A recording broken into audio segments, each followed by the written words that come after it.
Today we will be presenting on the benefits of legalizing medical marijuana. Super News presents the Master Debaters. Tonight, marijuana and crystal meth will master debate about drugs. 3, 2, 1, Master Debate! And I thought you were cool. You were the gateway drug! Hey, come on. I'm still illegal on a federal level. See, okay, the states made me legal, but the federal government and the EPA were like, wait, no, the DEA was... The CIA is behind everything! Federal... Now this may seem like a silly video, but it does bring up an interesting point that there are a lot of misconceptions about marijuana, and we hope to clarify some of those during our presentation.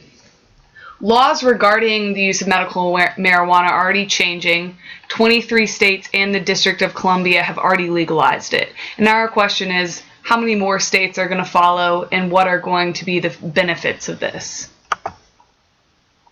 States with legalization have seen growth in tax revenue. For example, from January to July in 2014, Colorado earned over $32,000 in taxes on marijuana. And just like any other market, when it opens up, new jobs will be created. And some of these will be dispensaries, growers, edible chefs, and we're going to discuss more throughout the presentation. This is a very hot topic in the news with the frequency that it's happening and how recently states have been voting.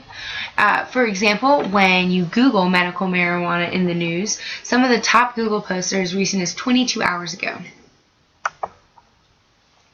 Another major issue right now is civil forfeiture, and that's when police force takes items including money, cars, and houses from citizens without actually charging them for anything. This happens when they suspect that the items are related to drug sales or drug production. A large portion of items taken are suspected of being related to marijuana. And another strange thing about this is that the case is brought directly against the property and not against a person. And this video will help clarify that. Many folks are unfamiliar with the idea of civil forfeiture, which is actually a case brought directly against a piece of property where you don't need to be proven guilty of a crime for your goods to be taken away. Exactly. You don't need to be charged with a crime because it's not you that's on trial, it's your stuff. That's why these cases have historically had eye-catching names, such as, and all of these are real, United States versus $8,850 in US currency, United States versus an article consisting of 50,000 cardboard boxes, more or less, each containing one pair of cracker balls, and United States versus approximately 64,695 pounds of shark fins. So as you can see, some of these cases can be a bit ridiculous.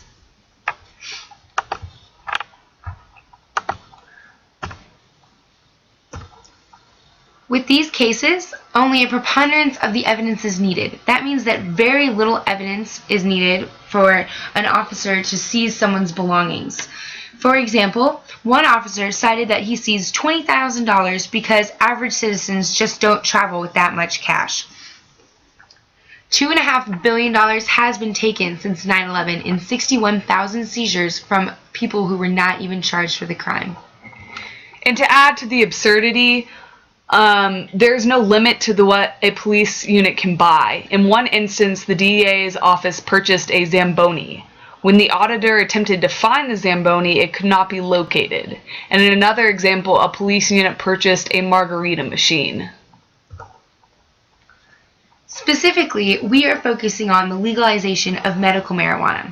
Marijuana became illegal with the 1970 Controlled Substance Act, which classified marijuana as a Schedule I drug. Schedule I is the same class as heroin and LSD. And in 1996, California was the first to legalize medical marijuana, and this set a precedent for other states. Reich versus Gonzalez was the case brought up against the DA, which tried to contest the constitutionality of the 1970 Controlled Substance Act, which classified marijuana as a Schedule I drug. This court case was found in favor of Gonzalez, however, proving that the class is still constitutional. We'd like to briefly explain why we think that medical marijuana should be legalized, and that's because of all the patients that it has the potential to help. Possible effects of treatment with cannabis include a decrease in pain and inflammation, blockage of cell growth, and the prevention of blood vessel growth that supplies tumors. And all of this is through the active chemical in marijuana, which is THC. So simply, it will help a lot of people deal with severe pain, and it will also help cancer victims. A new product warrants new jobs to bring to the market. A cannabis advocacy group from Montana reported that 1,400 new jobs have been created in the state, and 70% of those workers had previously been unemployed. Now this has a lot of different parts to it, but don't be confused. Basically, this shows states that have already legalized medical marijuana and the income they have from that. And it predicts the possible income if the whole United States were to legalize it. And if you take a look at that number, it's very large. It turns out to be about $3 billion. And while this data may seem unsupported, since it isn't legal in most states yet, the person that created it did make sure to do their research.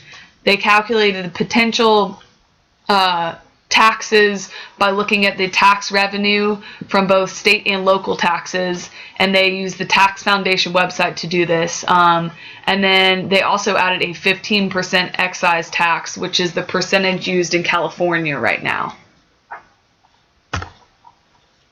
Given the economic benefit and opportunity for job market growth, we predict that more states will follow suit on the decision to legalize medical marijuana. So in conclusion, clearly medical marijuana is being rapidly legalized throughout the United States, and we do think that this legalization has provided a positive impact on the economy, both through tax revenue and the jobs it's going to provide. And because of this, we think that more states will follow suit.